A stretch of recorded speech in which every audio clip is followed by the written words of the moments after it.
Hi అందరికి. నేనేదో pose ఇస్తున్నా, మా ఆయన వెనక నుంచి వచ్చి ఆయన కూడా ఫోజ్ ఇచ్చింది చూడండి.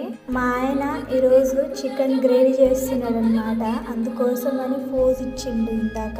వారానికి ఒక్కసారైనా, నెలకు ఒక 2-3 సార్లు అయినా ఇలా వంట చేసి పెడితే ఎంత బాగుంటుంది చెప్పండి. హస్బెండ్స్ వంట చేస్తే చాలా బాగుంటుంది. మనం బాగా ఉన్నా బాగాలేకున్నా మనం హ్యాపీగా తింటాం అనమాట, ఎందుకంటే ఆయన చేసిండు కదా అని చెప్పేసి.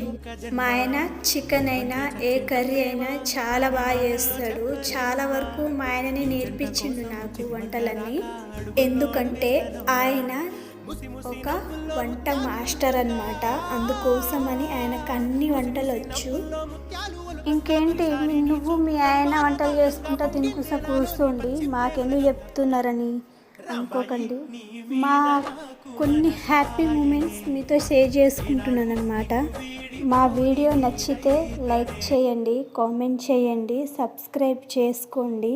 చికెన్ కర్రీ చూస్తుంటేనే టెంప్టింగ్గా ఉంది, ఇంకా తింటే ఇంకా చాలా బాగుంటుంది. చికెన్ కాంబినేషన్ జొన్న రొట్టె అనమాట, చాలా బాగుంటుంది.